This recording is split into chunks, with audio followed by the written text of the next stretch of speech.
আসসালামু আলাইকুম। আজকে আপনাদের দেখাবো খুবই মজার এক পাতার বড়া। গরম ভাতের সাথে খেতে দারুণ লাগে, মুচমুচে।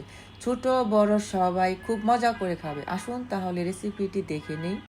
আমি এখানে নিয়েছি 1 কাপ আতপ চাল আর 1 কাপ খেসারির ডাল। আপনারা এখানে চাইলে যে কোনো ডালও নিতে পারবেন, তবে খেসারির ডাল দিলে একটু মজা বেশি লাগে, মুচমুচে হয়। মসুর ডাল দিলেও মুচমুচে হয়।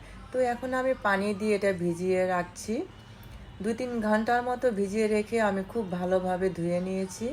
এখন আমি পানি ঝরিয়ে নিয়ে এটা ব্লেন্ডার জগে আমি দিয়ে দিয়েছি।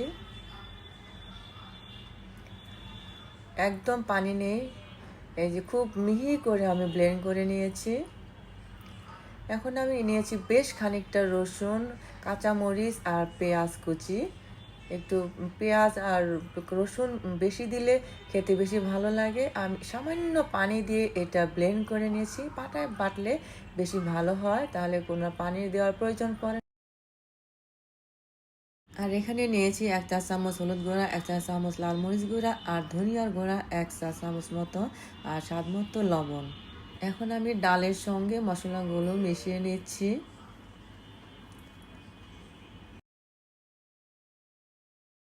এখন আমি খুব ভালোভাবে মিশিয়ে নিচ্ছি।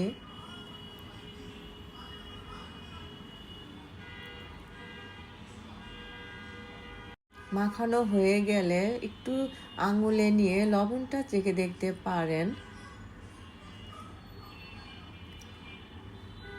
আমি চাল কুমড়া পাতা নিয়েছি, একটু বাতি দেখে নিচের এই কোনাটা একটু ছিঁড়ে ফেলতে হবে, আর এই যে এখানে বোটাটা একটু কেটে ফেলতে হবে। বাতি পাতা নিলে কি হয়, বড়াটা বেশ মুচমুচে হয়, খেতে ভীষণ ভালো লাগে। তো এখন আমি একটা পাতা নিয়ে ডাল বাটা উপরে লাগিয়ে নিচ্ছি খুব ভালোভাবে।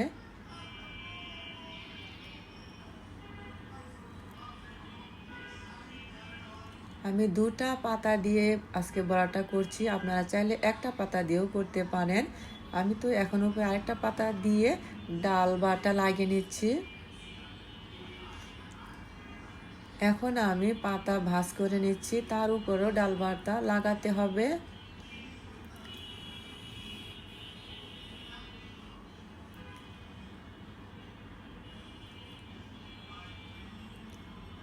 ভাঁজ দেওয়ার পর এপাশ ওপাশ পাতলা করে ডাল বাটাটা লাগাতে হবে, তাহলে বড়াটা আরও বেশি মুচমুচে হয়।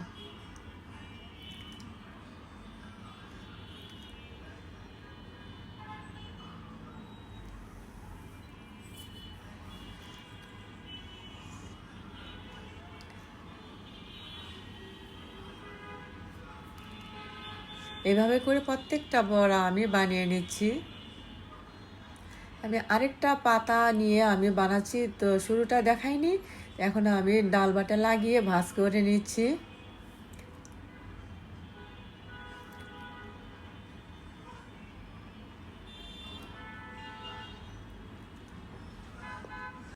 আমার বানানো হয়ে গেছে, কত সুন্দর হয়েছে এটা দেখতে। অনেকগুলি পাতার বড়া হয়েছে আমার। এখন এগুলো আমি ভেজে নিব। তেল গরম হয়ে গেছে, আমি এখন বড়াগুলো দিয়ে দিচ্ছি। আমি কাস্ট আয়রনের তাওয়ায় বড়াগুলো ভেজে নিচ্ছি। কাস্ট আয়রনের তাওয়া কিন্তু স্বাস্থ্যসম্মত, আর তেল খুব বেশি একটা লাগে না। তো এক পাশ হয়ে যাওয়ার পর আমি বড়াগুলো উল্টিয়ে দিচ্ছি। মিডিয়াম আঁচে কিন্তু বড়াগুলো ভেজে নিতে হবে।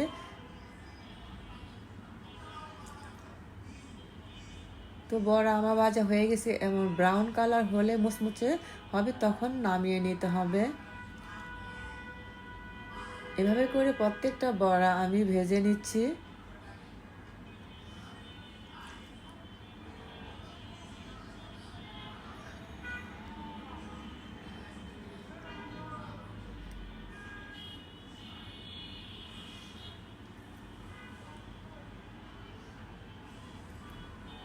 অল্প একটু ডাল বাটা হয়েছিল বেশি, সেটা দিয়ে একটা বড়া বানিয়ে নিলাম। এই তো আমার বড়া ভাজা হয়ে গেছে, অনেকগুলি মুচমুচে সুন্দর বড়া হয়েছে। ছোট বড় সবাই খুব মজা করে খাবে, গরম ভাতের সাথে দারুণ লাগে। এই বড়াটা কিন্তু এমনি এমনি খাওয়া শেষ হয়ে যায়, খুবই মজার। আজকের রেসিপিটি আপনাদের ভালো লাগলে আমাকে লাইক দিন, পাশে থাকুন। আজ এ পর্যন্তই, সবাই ভালো থাকবেন, সুস্থ থাকবেন। ধন্যবাদ সবাইকে।